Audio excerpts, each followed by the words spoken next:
Частичная признанность – это совсем неплохо. Мы не изгои – это тоже хорошо.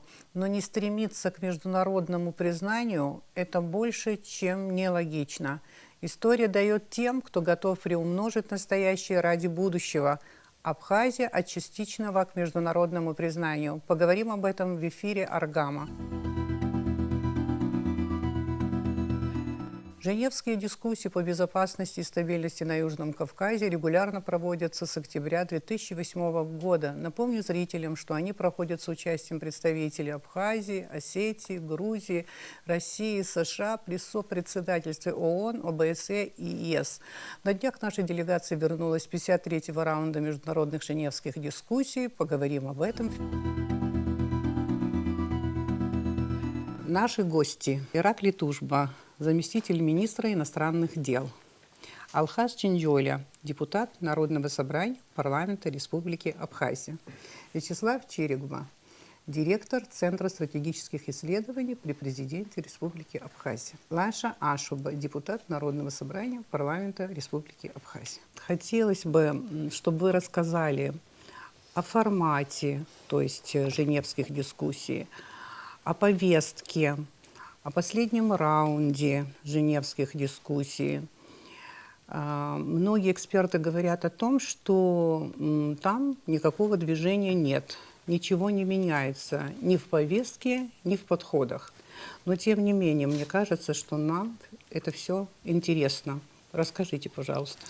Ну да, если позволите, спасибо большое за предоставленную возможность.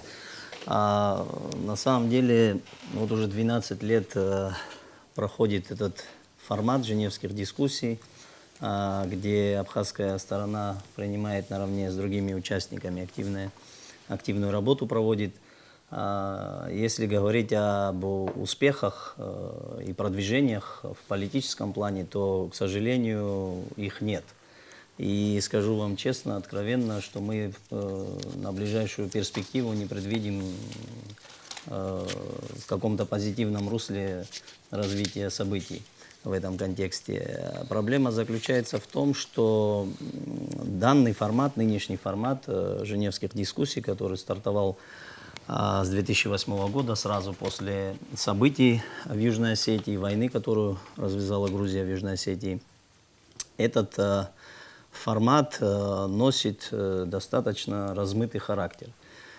Если проводить параллели с нашим предыдущим переговорным процессом, который был с 1993 года по 2008 год, то можно со всей очевидностью говорить о том, что нынешний формат в меньшей степени соответствует нашим абхазским интересам, чем предыдущий. Ну, самый большой минус какой? Самый большой, там несколько минусов. Одной из главных проблем является то, что нет подписанных документов, регламентирующих то, кто являются сторонами конфликта. Статус. Да, то есть если сравнивать, опять-таки проводить параллели с предыдущим процессом, там было четко зафиксировано, были подписан ряд соглашений между грузинской и абхазской сторонами при посредничестве ООН и других участников. Было заявление о мерах по политическому урегулированию грузино-абхазского конфликта. Было соглашение о прекращении огня 1994 года, это так называемое Московское соглашение. Вот это были ключевые документы, где четко проговаривалось, кто являются сторонами конфликта, то есть были определены стороны, и значит, было сформулировано предмет переговоров и то, какие обязательства каждая из сторон берет на себя. Сейчас, к сожалению, всего этого у нас нет. То есть вы знаете, что нынешний формат действует в соответствии с так называемым планом Медведева-Саркози, и в частности с 6-м его пунктом, где говорится о необходимости создания международных гарантий для безопасного и мирного развития Абхазии и Южной Осетии. Вот и все. То есть нет определения, кто является стороной конфликта, в результате чего грузинская делегация пытается, скажем так, снять с себя ответственность за предыдущие конфликты, которые она развязывала регулярно, и переложить эту ответственность на российскую сторону, российскую делегацию. Мы же с таким подходом, естественно, не согласны, ни мы, ни российские коллеги, ни юго-осетинские, мы не согласны с подобным подходом. Мы исходим из того, что именно Грузия является перманентным агрессором в нашем регионе, как по отношению к Абхазии, так и по отношению к Южной Осетии. И мы считаем, что именно Грузия должна взять на себя юридически обязывающие обязательства по неприменению силы в отношении Абхазии и Южной Осетии. Тут есть еще одна подоплека. На самом деле у нас уже есть юридически обязывающий документ между Грузией и Абхазией. Это заявление сторон, которое было подписано в 1997 году на самом высшем уровне между президентами Ардзинба и Шеварднадзе в Тбилиси. То есть, если исходить из чисто правовой точки зрения, то подобного рода документ у нас уже имеется.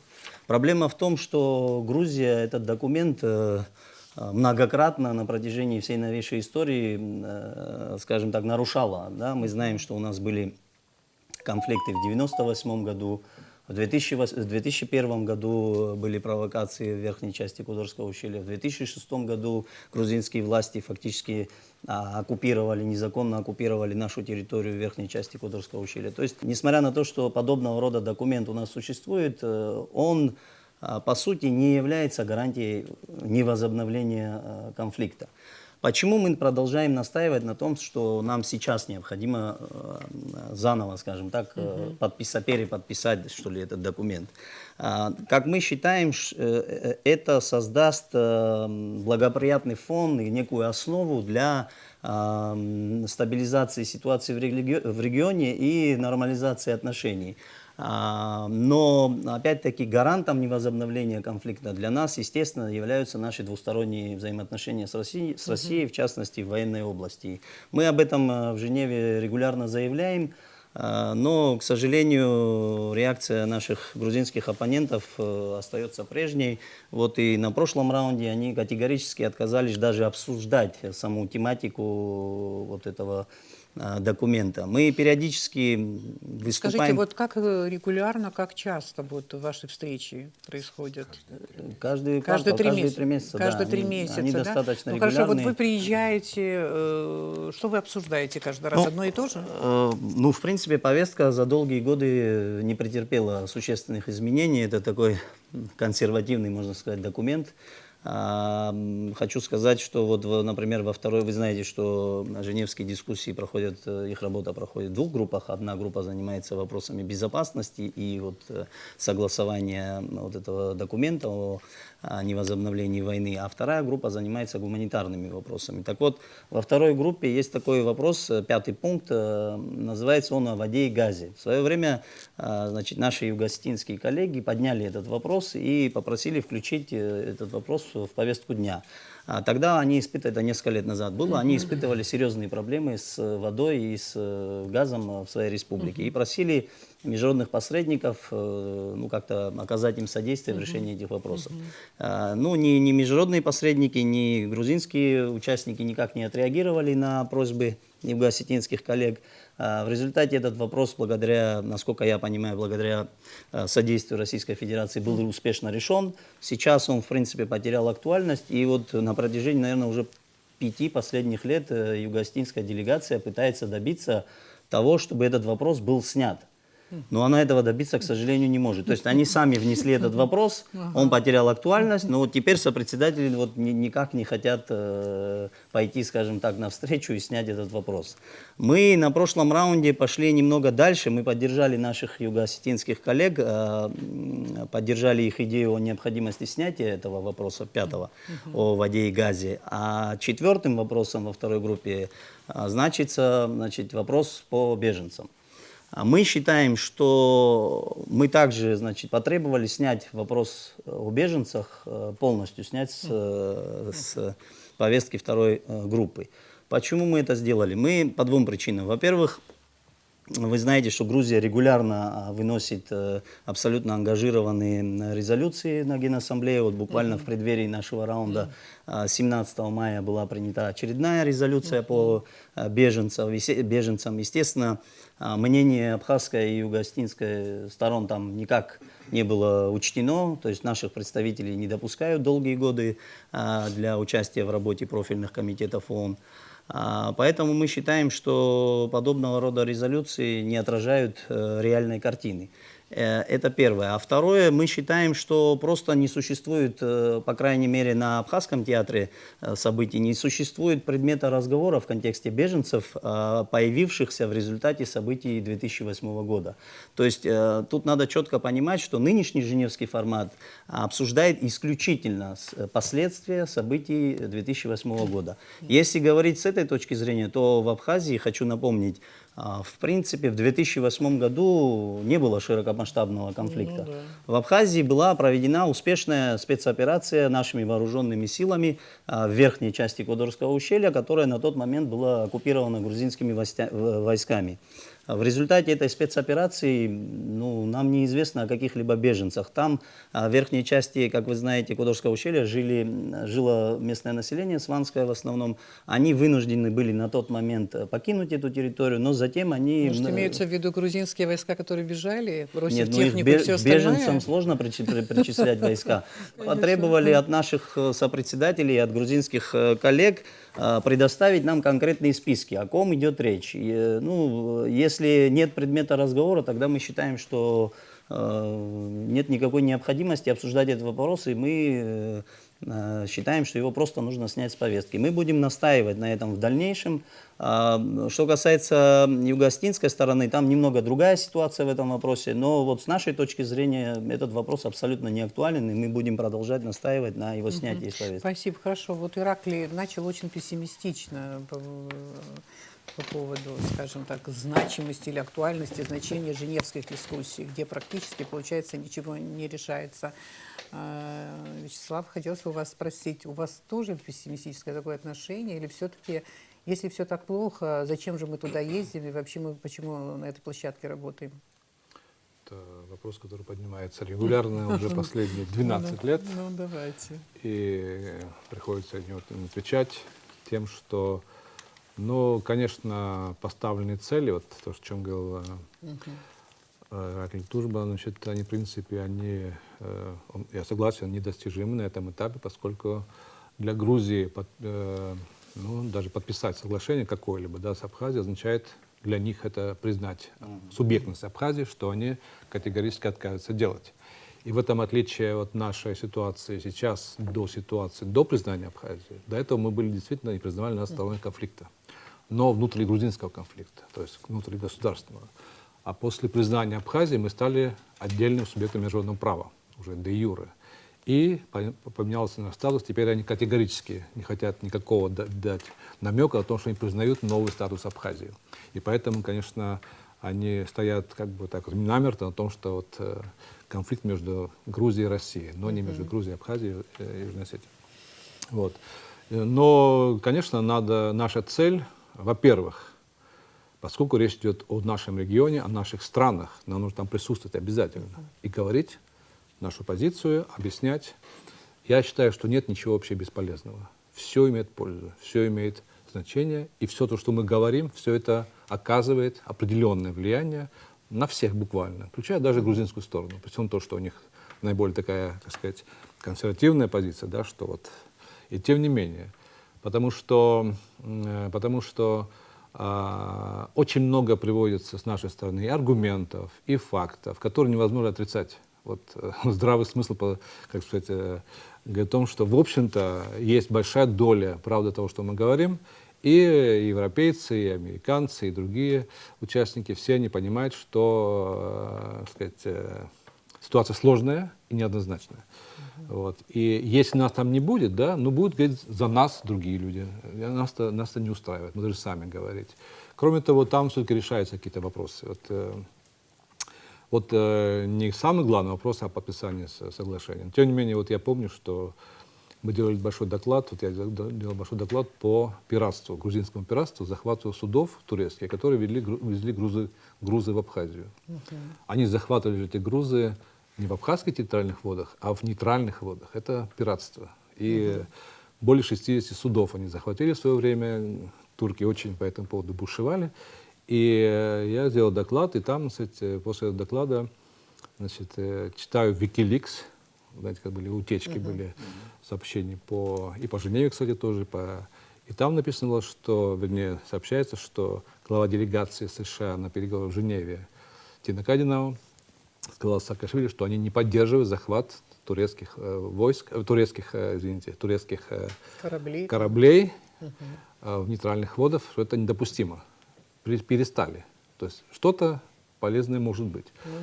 Кроме того, вот были, вы знаете, много терактов было в Гальском районе. Это было просто ужасные теракты против наших граждан, официальных лиц до 2012 года. Вот, меня просили сделать новые власти даже. Грузия сказали, дайте нам материалы. Вот вы говорите, что вы обвиняете нас, то, что мы проводим какие-то теракты. Мы сделали большой доклад. Во-первых, его зачитали, естественно, да, всем передали, и грузинам тоже. После этого терактов не было. Но это уже другая политика. Это была уже антисаакашвильская, да. И тем не менее, вот эти вещи тоже являются плюсами, да. Если бы нас там не было, мы бы чего не достигли бы. То есть при всем том, что, конечно, вызывает разочарование, общий процесс и наш статус неопределенный, но не только у нас неопределенный статус, все в таком статусе, все буквально участники в таком статусе, поэтому это немножко нас должно успокаивать. Вот. И поэтому, конечно, ситуация не идеальна, но надо из нее извлечь максимальную пользу. Вот моя позиция. Хорошо. Вот, Алхаз, по-моему, первый раз, да, участвовали в этом формате. Вот какие у вас впечатления, вот интересно? Ну, впечатление — это одно, практические выводы. Это, во-первых, моя площадка, на которой, судя из того, что наши ребята вот сказали, это очевидно, что это так, единственное место, где мы можем быть услышаны фактически международным сообществом. Да. Сразу предвосхищая вопрос, нужно, не нужно, но, по-моему, ответ очевидный.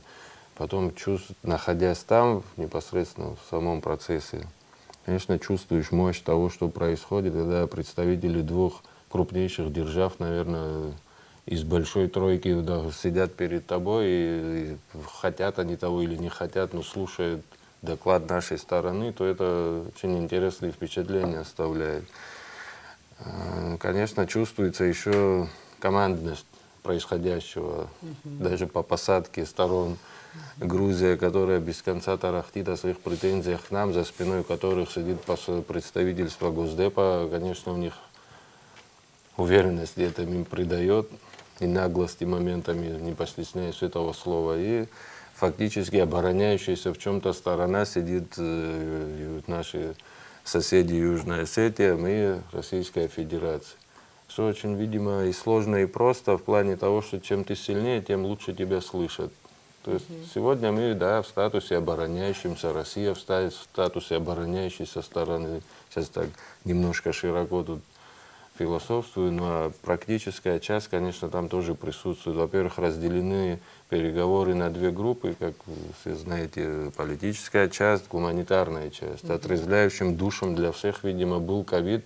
Гуманитарная часть, я подозреваю, стала наполняться каким-то практическим смыслом.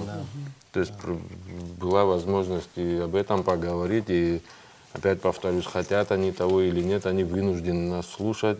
И все потом, сейчас если конкретизировать, там начали о каких-то претензиях, препятствия с нашей стороны перемещению этих уже набивших всем оскомину гальских жителей, беженцев и так далее. Но когда им объясняют, что, извините, это санитарные правила точно такие же, как и у вас, такие же, как в России, мы по требованию санитарного врача, если проводим какие-то мероприятия в пределах нашего государства, это не несет политической подоплеки, тем более эти коридоры потом открывались, закрывались, как вы знаете.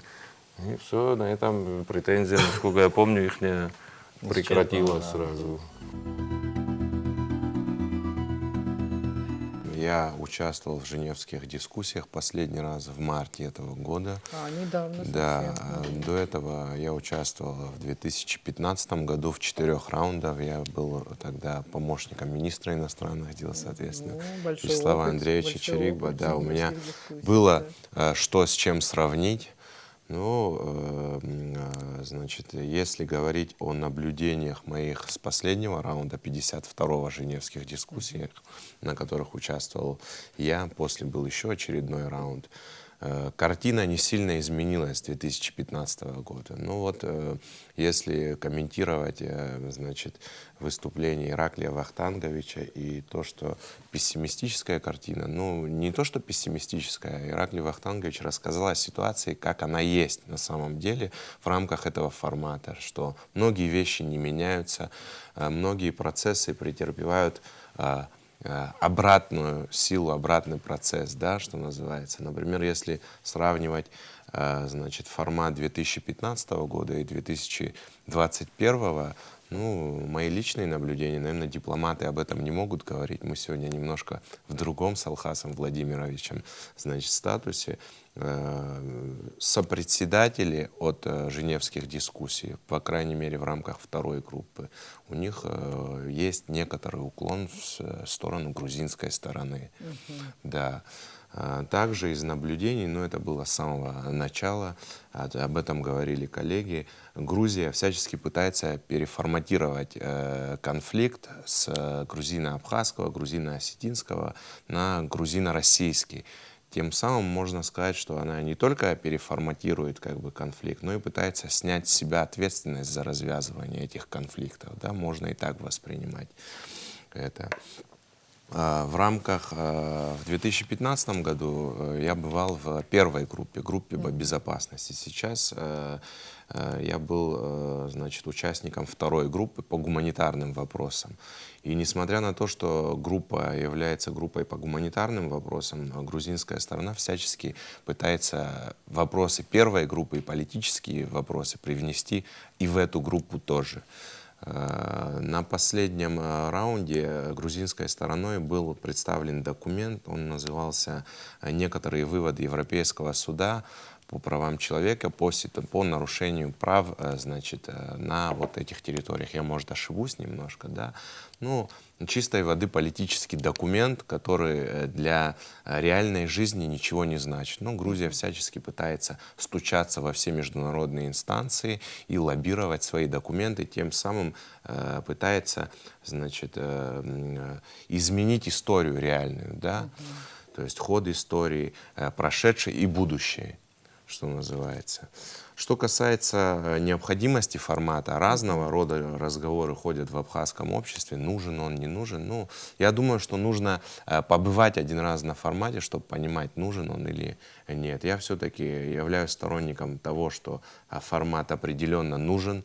Абхазская сторона в этом формате выступает очень достойно, выступает равноправным субъектом в этих переговорах.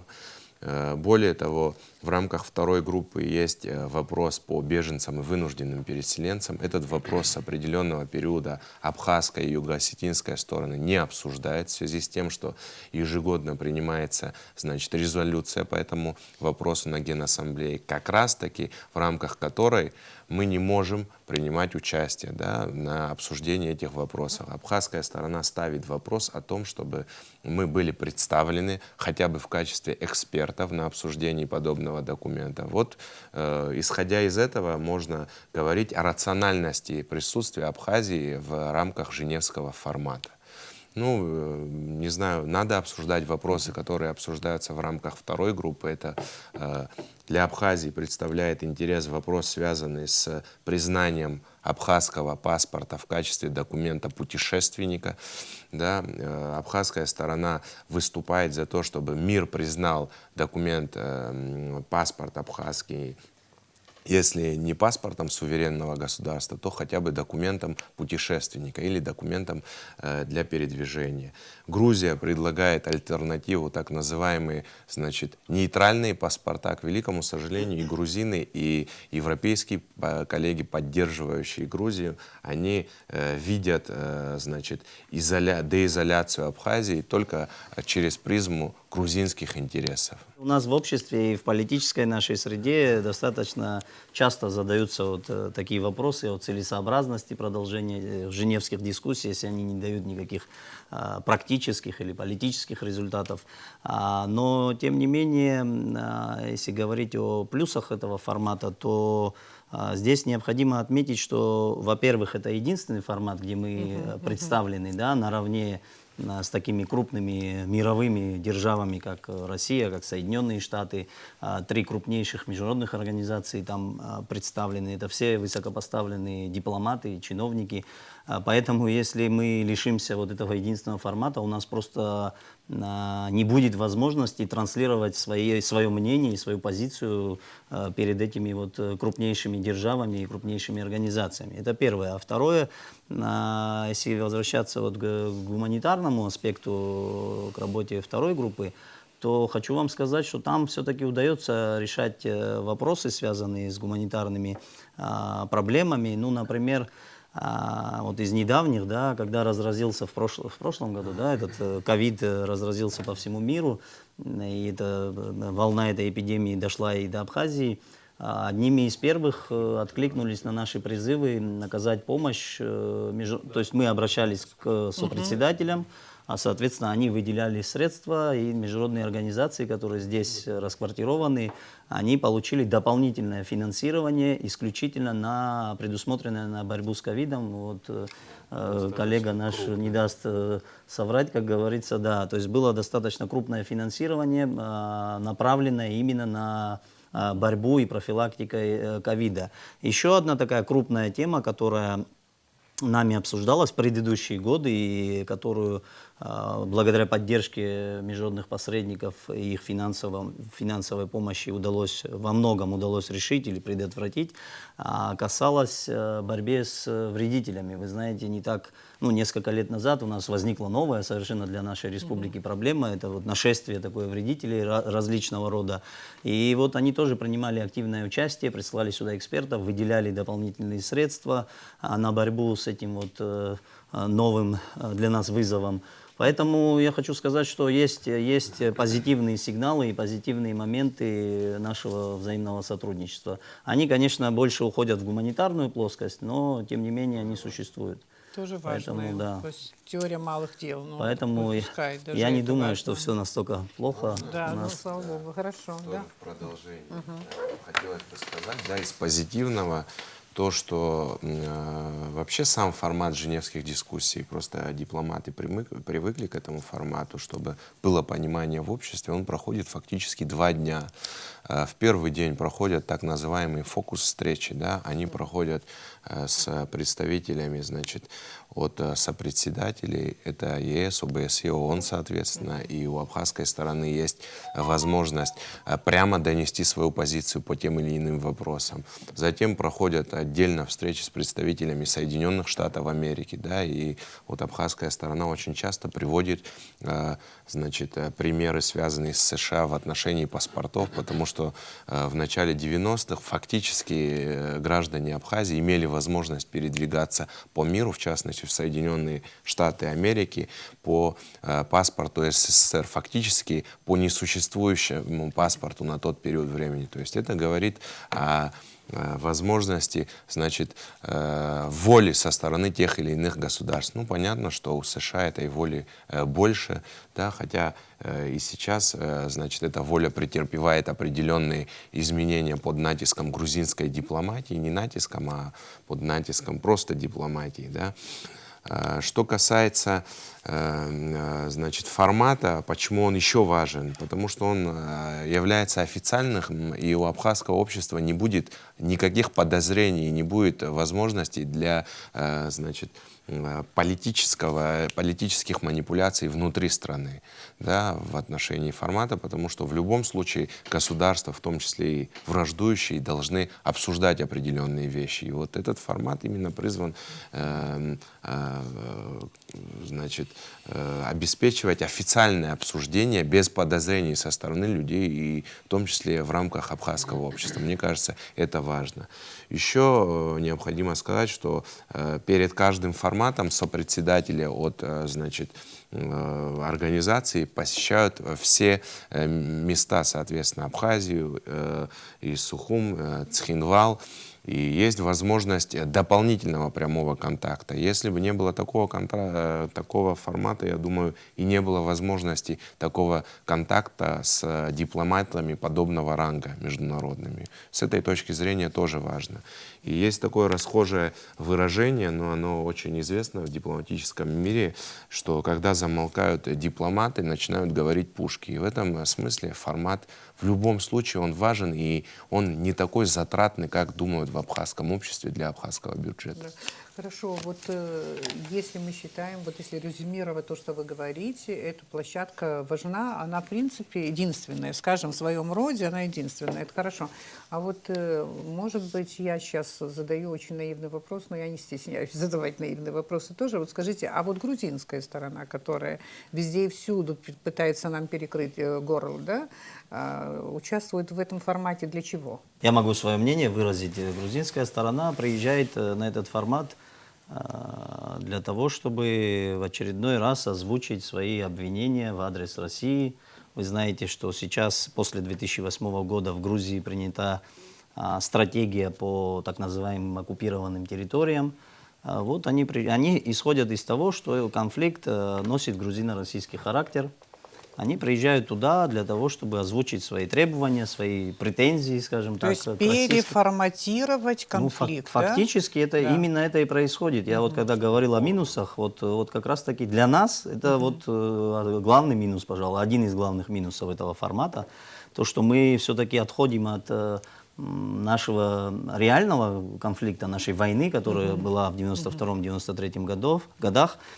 И вот этот формат, он немного затмил, что ли, собой предыдущие события. И грузинская сторона, надо отдать ей должное, достаточно успешно пользуется, но опять-таки это происходит, конечно, не без участия их партнеров, прежде всего США и Европейского Союза.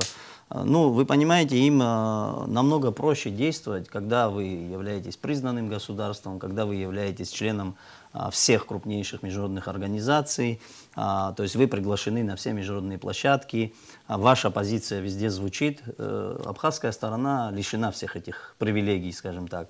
И вот мы вынуждены вращаться, скажем так, вот в единственном вот формате, который нам предоставлен, это вот эти женевские дискуссии. Не все нас устраивает, но, к сожалению, выбора у нас особого нет. Спасибо. На правах неопытного человека, но первые впечатления интересные, когда нас посадили в зале, представили и так далее, начался сам процесс. Мы заходим в зал с пониманием, что мы в гуманитарной секции находимся, и первый вопрос обсудили, там доклады по ковиду и так далее, и потом, иначе не назову, завелся просто как заводной представитель Министерства юстиции Грузии. Но то, что мы слушали в течение часа, это слово «наглое» тоже, я думаю, подходит, подмена понятий. Человек, как заведенный, читает текст, причем повторяющийся во многих частях. А спиной к нему повернуться нельзя было? Ну, просто уже из спортивного интереса хотели дослушать. Он читал со своих достижений по поводу решения Страсбургского суда, который признал Россию оккупантом, и все, отбыл обгет. Вот с этого момента история начинается. При этом, когда ему задали вопрос, он там начал разглагольствовать о Международном уголовном суде, и когда ему задали вопрос, а почему не интересуется этот суд судьбой Михаила Саакашвили, Осетинов очень это интересовало. На этом как бы там 2-3 предложения и поехали дальше. Опять Страсбургский суд, опять Россия, оккупанты. Ну, пока его там наши коллеги практически грубо не перебили и не вернули его к теме как бы этой секции. Кто из вас осмелился это сделать, скажите? там коллективный труд. Коллективный труд был. Ну, просто это я сейчас иронизирую, но могу позволить себе, сидя в Сухуми, но там при этом напряжении ты смотришь за этим спектаклем, когда черное называют белым на твоих глазах, и все с серьезным видом это вынуждены слушать. Вообще интересный, конечно, процесс в этих частях. То есть И хорошие нервы надо иметь, чтобы еще Грузии выслушать в плане всё это. Да, настойчивости надо отдать должное, то есть в этой манипуляции, жонглировании фактами, они, конечно, впереди нас. Чего, да. что Да, они преуспевают в этом. Ребята, Александр Андреевич, вот к этому что бы вы давали? Вот для чего они в этом участвуют? Так, кстати, Почему бы нет, да? Или же Интересно у как? них спросить вообще. Да, честно говоря. да, вот Мне не интересно, приходило в голову, а да, что же да, здесь да, делать, да, если, да. если вы нас не признаете, Россия там тоже как бы, а зачем? Но, во-первых, это единственная площадка, где грузинские представители встречаются с абхазскими представителями. Все-таки они признают, что конфликт существует, да? И, естественно, стараются в свою пользу его как-то разрешить. Не разговаривая с нами вообще, это как бы нереалистично. Поэтому это канал для общения с абхазской стороной и с юго-осетинской стороной. Кроме того, после вот этой войны и признания Абхазии и Южной Осетии, Грузия разорвала отношения с Россией дипломатические. И для нее тоже это единственный канал, практически, ну, кроме Абашидзе-Карасина, да, но такого, это более такой последний канал общения с российской стороной, то есть канал для российской стороны. Кроме того, конфликт международный. Это очень важно нам понять, очень важно сказать то, что это уже с нашей стороны очень важно, то, что это показывает, что Абхазия субъект международного права, конфликт международный, поэтому присутствует не только грузинская сторона, абхазская, юго-осетинская и российская, которая, ну, как бы сосед, но и американская сторона, Евросоюз, ООН и ОБСЕ. Это очень важно. Это поднимает нас, ну, хотя статус размытый, согласен, и тем не менее поднимает нас на очень высокую, ну, на международную арену, можно сказать, вот, что в других условиях было бы невозможно. Мы бы били в закрытые двери и ничего не получилось. Поэтому нужно использовать на самом деле существующий этот формат максимально. Да, он разочаровывает, но он не очень дорогой, я согласен с тобой. Кроме того, там есть возможность обкатывать кадры молодых дипломатов. Наши депутаты тоже иногда участвуют, иногда последний раз, кажется, половина делегации была из парламента. И я думаю, тоже это с точки зрения познавательно, да, что происходит в мире, какие позиции у грузинской стороны, потому что у депутатов парламента нет возможности так, общаться напрямую с, так сказать, их оппонентами в Грузии. А здесь, пожалуйста, вот можно. И, кстати, очень важны, как там один сказал мне, первый представитель ООН на переговорах в Женеве в 1993 году, Эдуард Брунер был, блестящий дипломат швейцарский. Он сказал, что самые важные соглашения и договоренности происходят в кулуарах, не на официальных переговорах. И вот тоже нельзя исключать такую, как сказать, полезность, да, неформальных общения с российской стороной, с юго-осетинской стороной, ну, это наши как бы союзники, и тоже имеют с грузинской стороной, и с американцами, и с европейцами. Это очень важная вот эта часть, неофициальная часть, иногда важнее, потому что официальная часть, она предсказуема, там просто обмен, как бы, в кавычках, любезностями. Да. А здесь реально можно обсуждать реальные проблемы. И, допустим, если есть какие-то вот проблемы в плане приграничной, вот, так сказать, преступления, скажем, да, мы можем обсуждать эти вещи там. И довольно предметно. Это уже было у нас, ну, ранее. Поэтому мне кажется, что за неимением ничего другого, это единственная площадка, согласен со всеми. То есть по главной проблеме, по конфликту, там все же такой тупик, ну, можно сказать. понимаете, но по конфликт другим, неразрешим. Да, да, он да. неразрешим по определению. Да, но по отдельным вопросам мы хотим, можно... мы как бы ставим независимость, а грузины хотят автономию, или там что-то такое. Он неразрешим в политическом плане. Поэтому там ожидать чего-то вообще невозможно. Люди нашей страны, люди сюда, вот нет прогресса. Какого прогресса может быть, если нас не признают как субъект? Но по всем остальным параметрам мы можем добиться каких-то для нас преференций, интересных вещей. Вот. И, кстати, вот Лаша тоже напомнила про архив. Очень много, вот у нас погиб архив во время войны, очень много получили, ну, гигабайты архивных документов, касающихся Абхазии. Это тоже плюс. Приезжала делегация из от Евросоюза по изучению наших церквей, для того, чтобы их реставрировать. Тоже это плюс. Потом Вот я согласен, вот, Ираклий, Самшитовая Огневка. Самшитовая Огневка была огромная проблема с Самшитом. Они же и деньги неплохие выделили, и специалистов прислали. Это все нужно использовать. Мы часть международного сообщества, мы часть международного сообщества, мы должны участвовать, мы должны говорить, общаться. Это нормальная государственная деятельность. Здесь нет ничего сверхординарного. Статус – это вещь, в общем-то, по большому счету, вторая. Главное дело, главное польза и результат. Статус, я имею в виду статус вот переговоров, да, не статус Абхазии, статус определен, там здесь вообще мы ни с кем не спорим по этому статусу, он определен. Конституция есть, референдум есть, но я говорю статус переговорщиков, да, мы можем быть здесь гибкими быть для того, чтобы, потому что все в одном статусе находятся, все, все делегации, поэтому здесь как бы... Главное, чтобы все это понимали, что в этом Вот не все понимают, потому что, кстати, грузины тоже, они часто говорят, что вот Абхазы там выступают в качестве экспертов российской стороны. Ну, смешно просто, просто врут. Понимаете? Все в одинаковом статусе. Да, не хочу уходить в частные вопросы, но тем не менее, вот поскольку мы затронули вопрос вот о делегациях, да, вот, которые участвуют, они меняются, состав делегации. Я вот и иногда слышу, вот в нашем обществе есть такие голоса людей, говорят, что вот непонятно, как эти делегации формируются, имеется в виду участники женевских дискуссий, что очень часто туда ездят люди, которые абсолютно не имеют отношения к внешней политике, к международным отношениям и так далее. Но вот сейчас я, например, послушала Алхаса и поняла, что вот там вот эти гуманитарные проблемы и так далее, где обсуждаются, я понимаю, что человек там очень даже востребован. Ну а вот так вот в целом, по каким критериям это происходит, чтобы люди понимали, вот кто-то поехал, вот называют фамилию, думают, а этот человек чего там хочет, вот чтобы этого не было. Ну да, хороший вопрос, наверное, надо будет его немного раскрыть. Действительно, достаточно часто, особенно в социальных сетях звучит критика. Вообще, должен сказать, наше общество достаточно критично настроено по отношению ко многим процессам, не только к женевским дискуссиям. Но, тем не менее, мы... Иногда справедливо, иногда не очень, по-разному бывает. А что касается процедуры формирования делегации, существует костяк, скажем так, делегации. Он, конечно же, состоит из сотрудников Министерства иностранных дел. Ну, это в среднем обычно это 4-5 человек, по-разному бывает.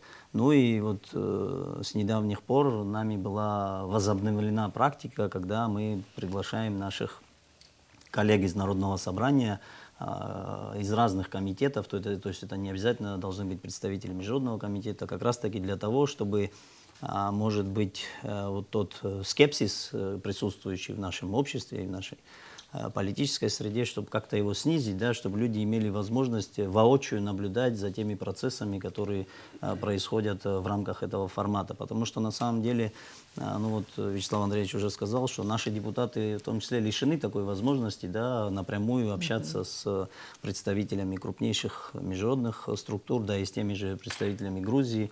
А этот формат позволяет это делать, и конечно, там есть серьезные противоречия, но тем не менее, все-таки плохой опыт – это тоже опыт. Ну, плохой я имею в виду в том смысле, что в политическом плане мы не достигаем каких-то результатов, но все-таки мне кажется, что это хорошая инициатива, когда мы вот приглашаем наших народных избранников для того, чтобы они имели возможность сами воочию убедиться. Не только депутаты бывают в Бывают этих делегациях, представители насколько я знаю. с администрации президента, с Кабмина, то есть ну, это варьируется состав периодически, поэтому... Основная часть делегации должна знать вопросы, предшествующие обсуждению. Для дипломата очень важно знать нюансы и даже знать, что называется, прямую речь. К великому сожалению, нет возможности показать там, видеосюжет с этих дискуссий или же стенограмму встреч, да, но вот стенограммы всех встреч есть у наших дипломатов, да, то есть они, это же тоже выступает в качестве аргументации из раунда в раунд, да. Что касается дополнительных участников, скажем так, да, вот, Ираклий уже об этом упомянул, очень важно было, чтобы дипломаты и депутаты побывали на этом формате, потому что у них есть прямой контакт с населением, и вот поверьте мне, сейчас приехали еще одна группа депутатов, у них, значит, их взгляд на сами женевские дискуссии, на формат изменился, и у них есть возможность донести это до общества, возможно, даже больше, чем у дипломатов, потому что дипломаты так или иначе ограничены своим, скажем так, дипломатическим мандатом. И еще дополнительные участники — это вот представители администрации президента и представители спецслужб. С грузинской стороны всегда на формате присутствуют представители соответствующих служб. Ну, официально не представляются, но я думаю, со стороны международного сообщества тоже соответствующие представители есть. И наличие и присутствие представителей СГБ очень важно. Мы не упомянули вообще Женевский формат, он многоформатный сам по себе. И там был такой формат встреч МПРИ, это встреча силовиков. Во встречах силовиков в Гальском районе, вот, на границе, как правило, значит, абхазскую сторону представляют именно силовики. Поэтому очень важно их присутствие на этом формате.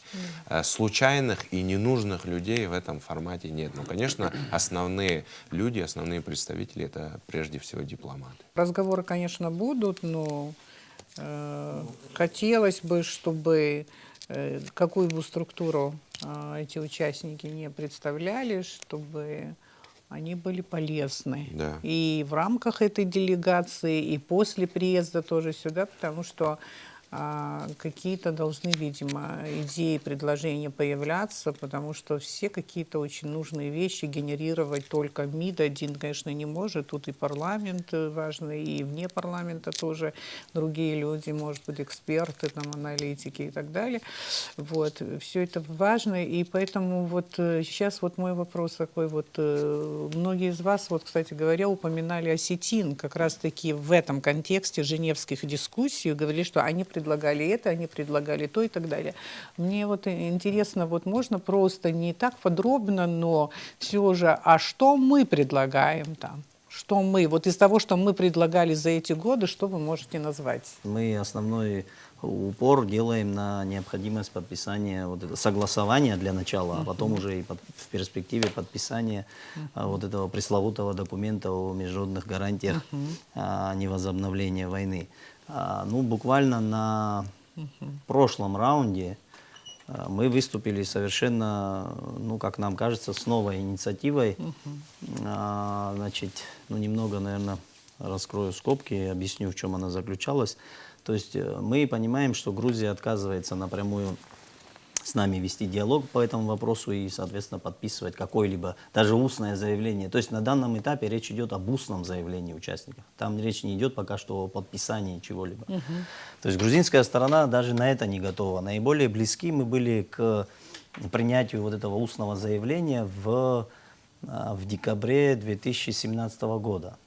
Чтобы вы понимали, все участники, даже глава американской делегации, тогда была Бриджит Бринкс, главой американской делегации, она настояла на том, чтобы все-таки грузинская делегация приняла это устное заявление. Для нас это было удивительно слышать, потому что обычно всегда американские и грузинские делегации выступают в унисон. Ну, По поводу, она настаивала на том, чтобы грузинские делегаты приняли текст устного заявления. Текст был, чтобы вы понимали, абсолютно нейтральный.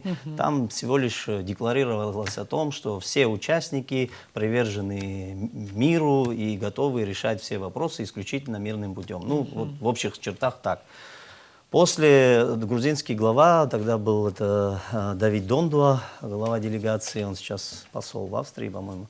Он сказал, что он не уполномочен решать подобного рода вопросы, и он попросил взять время для того, чтобы связаться с властями, своими властями.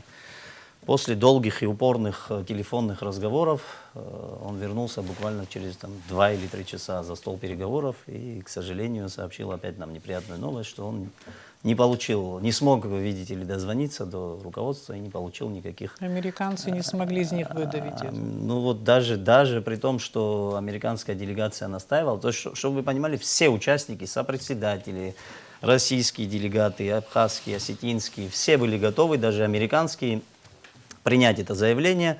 Единственный участник — это грузинские представители, вот они отказываются. Хорошо, вот... все же, кроме вот паспортов, я насколько знаю, мы предлагали, чтобы признали наш абхазский загранпаспорт. Что еще мы предлагали? Ну, по поводу паспортов, эта тема, она для нас не стоит в прошедшем времени. Мы ее продолжаем регулярно поднимать и настаивать на необходимости признания нашего паспорта в качестве документа для передвижения. Ну, к сожалению, опять-таки натыкаемся на полное непонимание. Ну и вот из последних примеров это наши предложения по документу. Мы предложили, значит, такой вариант. Мы заявили о своей готовности сделать обращение, скажем, там, генеральному секретарю ООН, ОБСЕ, ну, то есть крупным организациям, которые у нас представлены, о том, что мы готовы взять на себя обязательства о мирном разрешении наших конфликтов, о неприменении силы, и предложили с таким же заявлением выступить грузинской стороне. То есть, учитывая то, что они не готовы напрямую с нами что-то подписывать, мы предложили сделать этот процесс параллельным, скажем так. Но даже такой вариант развития событий не устраивает наших грузинских оппонентов, поэтому мы вот топчемся на месте долгие годы вот по этому вопросу и думаю, что перспективы Хорошо, не есть очень что радужные. сказать по этому поводу в двух словах, да? Ну, вот пару слов расскажу. Да. Вы знаете, я где-то, то есть я как бы возвращаюсь к тому периоду, когда я там был, одно время грузины вообще собирались убрать эту тему, вот это соглашение о неприменении силы, и американцы их активно поддерживали. Вот Тина Кайдина, которая ссылался на нее, она сказала, это уже it's off the table, уже все, уже его не обсуждаемо было. Вот. Но я очень резко выступил тогда, очень резко выступил, она даже покраснела. Вот. И мы на следующий раунд, я пригласил Сергея Васильевича, Багапшева, был президентом, он говорит, мы бойкотировали один раунд, не поехали просто.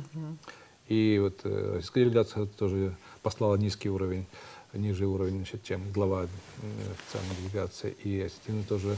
И тогда вернулась эта тема вновь в повестку дня, неприменение силы. Хотели вообще ее полностью убрать. Это было где-то в 2012 году. Вот. Теперь по поводу этих паспортов, действительно. Раньше. Даже раньше, да, вот я вот там вот тогда вот Гарри Сергеевич Купал с нами был, тоже вот 11-12 год, что-то такое. Вот. Да, может быть, ты прав, может, в 11 году на самом деле.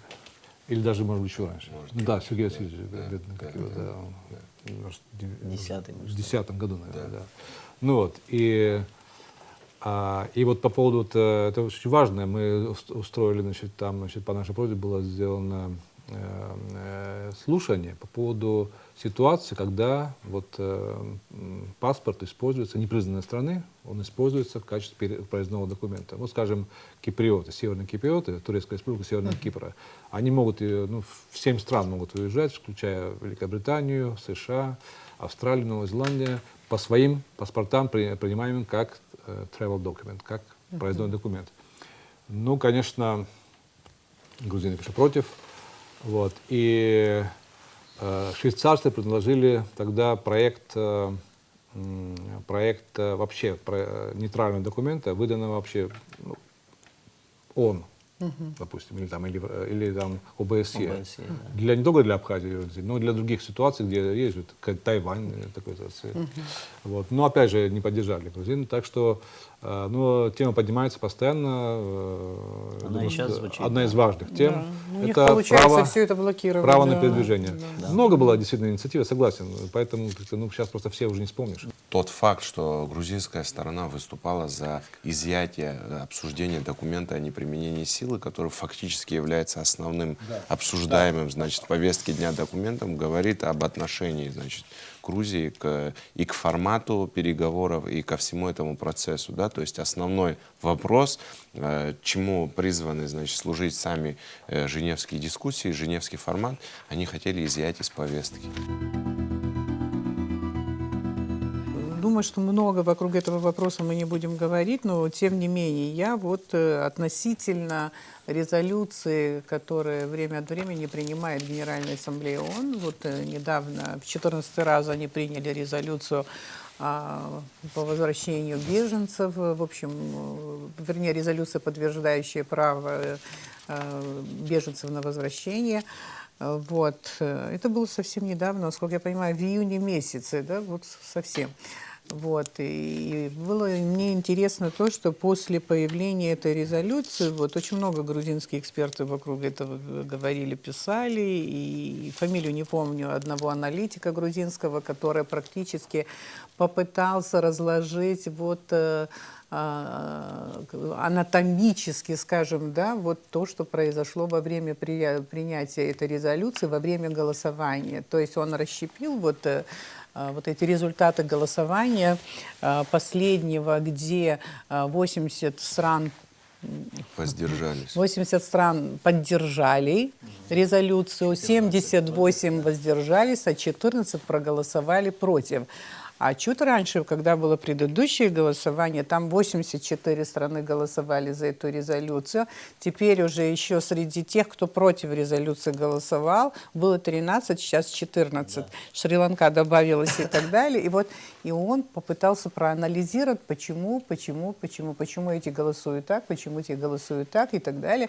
И это было интересно. И в конечном итоге он сделал вывод, что хотя для них, в общем-то, результаты достаточно нормальные, вроде бы, ну, может быть, не самые хорошие, но нормальные, он упрекнул грузинских дипломатов, МИД Грузии в том, что они не дорабатывают.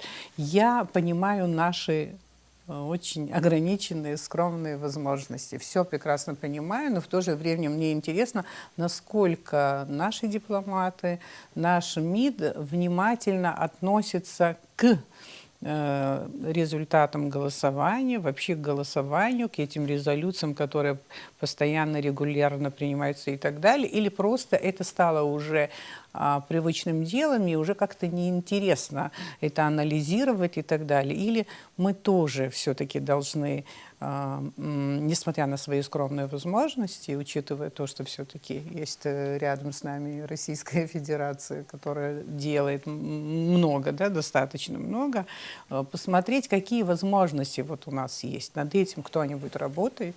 По поводу резолюции, я думаю, не стоит так заострять внимание на вот грузинских журналистах и экспертах, которые пытаются там просчитать, какое количество стран проголосовали тем или иным образом. На самом деле, с практической точки зрения, эта резолюция не имеет никакого действия. Ну, понятно, не императивная. Абсолютно. Понятно, да, но... Для грузинской стороны это принятие этой резолюции носит уже скорее какой-то спортивный характер. Вот они каждый раз считают, какое Нет, количество может стран. быть, это показатель каких-то тенденций. Мне кажется, что надо... Если говорить о последней резолюции, то действительно количество стран, которые за, их стало меньше, которые против на одно увеличилось по сравнению с прошлой, а тех, кто воздержались, стало больше. Хорошо, а вы считаете, что это случайность?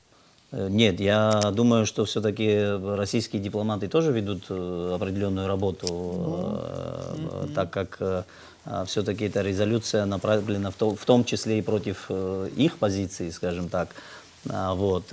Что касается нас, то вы знаете, что мы не допущены до обсуждения этого вопроса на Генассамблее ООН, даже в каких-то профильных комитетах. Причем, кстати, мы на вот прошедшем раунде обвинили в этом, напрямую обвинили американскую делегацию, так как в результате вот той политики, которую проводят Соединенные Штаты, нам просто не выдают визные визы. Хотя, вот я принес, существует, значит, соглашение между Организацией Объединенных Наций и Соединенными Штатами от 1947 года, в котором Соединенные Штаты берут достаточно четкие обязательства по обеспечению выдачи виз всем делегатам и всем приглашенным для участия в тех или иных подразделениях ООН. Вот тут статья 13 прямо говорит, когда требуются визы для лиц, указанных в настоящем документе, эти визы должны выдаваться безвозмездно и в, возможно, краткий срок. Мы обратились к американским делегатам и сослались на этот документ и заявили о том, что они фактически не выполняют условия подписанного ими соглашения, на что глава американской делегации взял слово, ну, скажу честно, ему нечем было парировать, он сказал такую странную фразу, что давайте мы не будем обсуждать этот вопрос в рамках Женевы, мы можем обсудить это в других форматах. В каких других форматах мы не очень поняли, ну, у нас нету с Соединенными Штатами никаких форматов. Ну, я так понимаю, ему просто нечем было парировать, и вот он какую-то такую странную фразу издал. Вот. Так что эта тема достаточно серьезная, но опять-таки, понимаете как, современный мир, он ведь давно ушел от международного права, фактически все базируется на праве сильного. И вот это очевидный пример, что Соединенные Штаты игнорируют взятые в том числе на себя обязательства и просто исходят из своих личных каких-то конъюнктурных интересов и нарушают вот. Я вообще хотела с вами еще обсудить два очень важных вопроса, да, вот и закон об оккупированных территориях, и новая стратегия, о которой сегодня говорят грузины, имеется в виду деоккупация, да, и вот это очень хотелось бы и так далее, но мне кажется, что мы не будем сейчас вот все это смешивать вот в таком коротеньком разговоре, не хотелось бы. Вот, и к этому вопросу мы вернемся, наверное, уже в другой беседе. Вот, я думаю, у нас будет время с вами для этого. Вот, а сейчас, вот как бы вот завершая тему, которую сегодня мы рассматривали, я, в принципе, даже и не думала, что столько интересного и есть что сказать, да, вот и по этому вопросу. И, наверное, из того, что вы могли бы сказать, и сказали, наверное, совсем малую толику. Но вот один вопрос пока, вот завершая вот эту передачу, вот нашу, об альтернативных форматах ведь тоже говорят в нашем обществе. Вот просто недавно, например, в интервью депутат Госдумы Водолацкий говорил о том, что Абхазия и Южная Осетия должны быть вовлечены вот в те структуры международные, где есть у России, скажем так, возможности серьезные, и в том числе, значит, шел разговор об Евразийском экономическом сообществе. Посол России в Абхазии Двинянин тоже вот в этом направлении недавно высказался и считает, что именно вот это направление является перспективным и так далее. Но я вижу, что пока наши дипломаты не особенно активно, скажем, реагируют на это, возможно, они знают больше вот практической плоскости, чем я, может быть, поэтому это происходит. Но как вы думаете, насколько нам все-таки надо больше проявлять усилий и работать в этом направлении? Вот. Мы же прекрасно понимаем, что получить главное то, что мы хотим получить в формате женевских дискуссий, все равно в конечном итоге мы не получим. А иметь возможность работать на других площадках, да, это как-то усиливает, наверное, и наше самоощущение как страны. Там для нас очень важно, я в начале передачи говорила слова об изгоях, да, вот не дай бог вот быть государством-изгоем, да. Вот. Как вы думаете, вот в каком направлении вот мы можем работать для того, чтобы создавать другие площадки, другие форматы? Мы занимались этим вопросом, Ираклий помнит, да, о том, чтобы действительно... Дело в том, что участие в Евразес потребует, условием является признание Абхазии и Южной Осетии, что пока, ну, к сожалению, пока это не очень вероятная реальность. И тем не менее в качестве наблюдателей, вот, я думаю, это можно было бы делать. Вот ООН, скажем, Палестина не является членом ООН, и Северный Кипр не является членом ООН, естественно, но они присутствуют в качестве наблюдателей вот в структурах ООН. Этого, они добились этого. Ну, с помощью Турции, соответственно, и там, других организаций. Кроме того, у нас еще есть прецедент Косово, который никто не отменял. Косово — это частично признанное, ну, это не очень хороший термин, честно говоря, я сам его не использую, но все-таки он не универсально признанное государство. И тем не менее есть очень большое число международных организаций, где не требуется членство в ООН. И вот можно просто посмотреть, я даже список делал, страны, которые, организации, где участвует Косово, да, различные, ну, включая УЕФА, вот, и другие. И это возможно. То есть, ну, конечно, вряд ли это сразу будет иметь успех, и тем не менее пытаться туда в одну, в другую, в третью, в четвертую использовать в качестве, как бы, такой, так сказать, помощь Российской Федерации, скажем, российские представители в тех или иных структурах. Это вполне нормальный путь. Я думаю, что здесь можем мы какого-то успеха добиться. Вот. Ну, то есть можно считать это какой-то прагматической установкой? Конечно, вот, я думаю, да. надо заниматься этим. Да, надо заниматься этим. И расширять наше присутствие, насколько это возможно.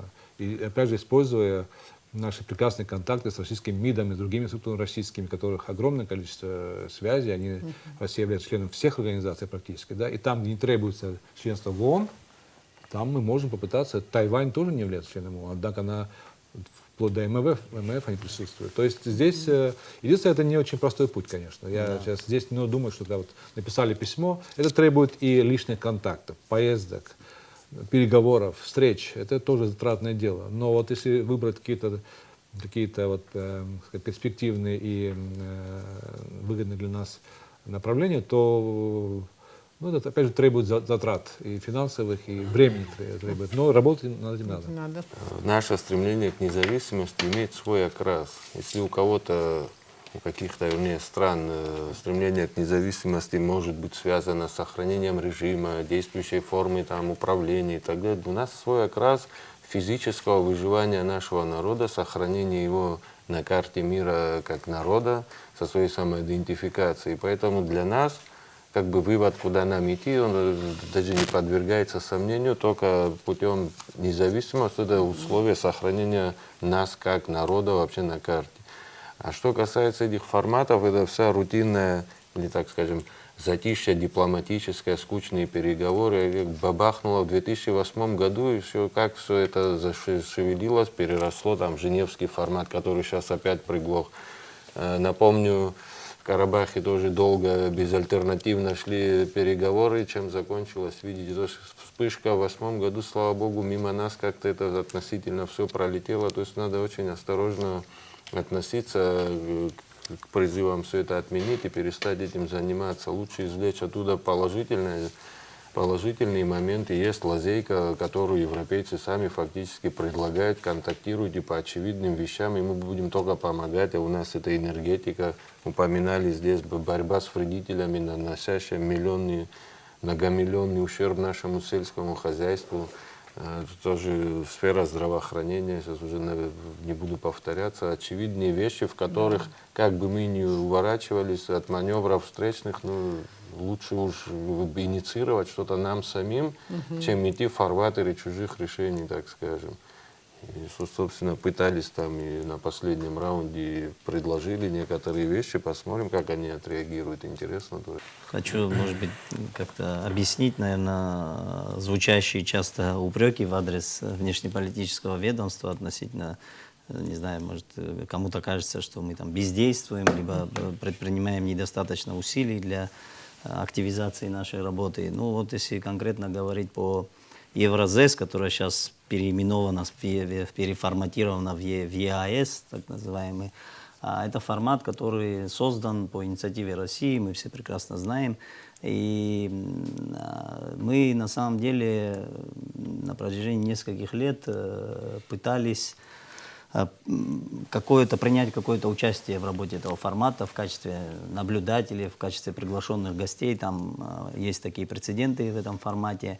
Мы вели активную и переписку, и личные встречи у нас были. Просто мы, к сожалению, не всегда имеем возможность афишировать свои действия, дабы не навредить, скажем так, той работе, которую мы ведем. Но эта работа велась. Проблема заключается, конкретно если говорить об этом формате, в том, что решение о принятии новых членов либо наблюдателей в работу этого механизма регионального, оно принимается коллегиально. То есть Россия не имеет права монопольного какого-то принятия решений. Это решение должно приниматься всеми участниками. Там на сегодняшний день 6 стран, если не ошибаюсь. Ну, как вы понимаете, эти страны, такие как Армения, Казахстан, Киргизия, Белоруссия, они не признают независимости Абхазии, поэтому тут пока что сложно говорить об участии в этом формате. Они не признают, но Белоруссия и другие, они голосуют, как раз когда Генеральная Ассамблея принимает резолюцию, они голосуют против. Ну, одно это дело тоже резолюция важно. по беженцам, а другое дело участие Ну, вот в этих региональных. Это тоже частичная поддержка для нас, частично, я так думаю. да. Частично, да. Но хочу сказать, что работа в этом направлении ведется. Если работа дипломатов любит тишину, Да. мы не будем в ваши тайны влезать и надеяться на то, что вы на самом деле работаете. Я сейчас вспомнила слова профессора Майера, имея в виду, кстати говоря, Абхазию, вот на заре ее становления, вот в 90-х годах, он говорил моим близким людям, своим знакомым, он говорил, что хорошо укомплектованный МИД стоит целых дивизий. Вот понимание этого важного вопроса, потому что на самом деле очень огромная ответственность лежит на наших дипломатах, и поэтому от вашей работы, конечно, мы ждем результатов, и если где-то звучит критика, на эту критику тоже раздраженно реагировать не стоит, потому что мы же многого хотим, и это лучше, чем ничего не хотеть. Мне вообще, как человеку, кажется, что бег на месте – это ужасно. Вот бег на месте, потому что мы же знаем, чем он заканчивается. Наверное, устаешь, и тебе потом уже надоедает, и неприятно этим заниматься, а мы не можем стоять, мы должны двигаться в любом случае. Поэтому вот и в дипломатии, во внешней политике вот такая позиция, все-таки такой надстрой, а не инерционность. Вот это должно быть.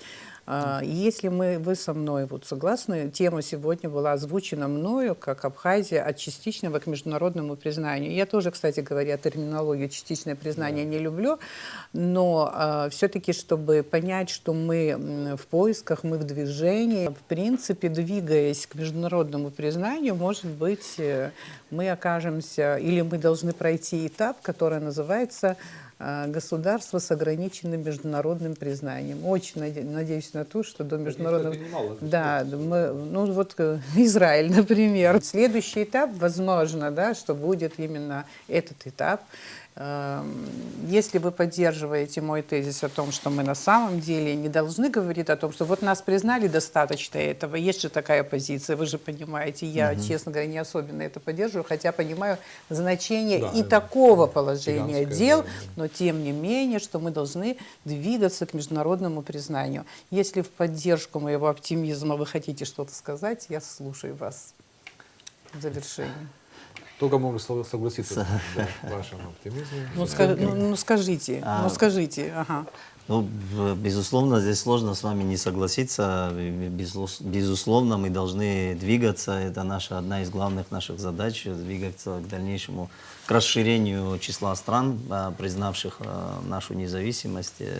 Это одна из ключевых задач, поставленная нашим народом перед нашим государством, и в том числе перед внешнеполитическим ведомством. Но при всем при этом я хотел бы напомнить, что все-таки основная задача, вот Алхаз уже затрагивал эту тему, основная наша задача является все-таки в сохранении нашего этноса и развитии нашего государства. Вот это нам надо все-таки сосредоточиться на наших внутренних проблемах и стать успешными и привлекательными для всего международного сообщества. Вот когда мы достигнем эту цель, я думаю, к нам начнут по-другому относиться, и в том числе вопросы признания будут решаться намного легче и проще. Согласен с посылом о том, что намного важнее для нас это построить современное, процветающее экономическое общество с... Это вполне возможно, мы по этому пути двигаемся, может быть, не так быстро, как мы хотели бы, по объективным причинам, по субъективным причинам, и тем не менее мы идем на правильном пути. И все-таки, конечно, и признание не является чем-то видом престижа. Это часть стратегии выживания этноса. И независимое государство – это форма выживания этноса. Конечно. И защита, и расширение признания тоже гарантия от нашей безопасности, нашего суверенитета. Конечно. Поэтому это одна из важнейших задач в области безопасности Абхазии. Это нужно подчеркнуть. Спасибо большое. Вы сказали, на мой взгляд, очень важные ключевые слова. В начале передачи я говорила о том, что в первой части программы мы будем говорить вот о женевских дискуссиях и вокруг них. Получается, что вся наша передача ушла на первую часть.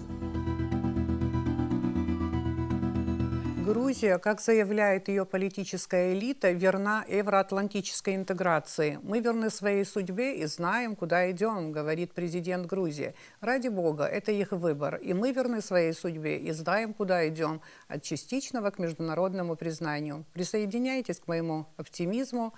Вода камень точит. История дает тем, кто готов приумножить настоящее ради будущего. А еще не игнорируйте реальность, опасную для жизни. Это COVID-19. До свидания.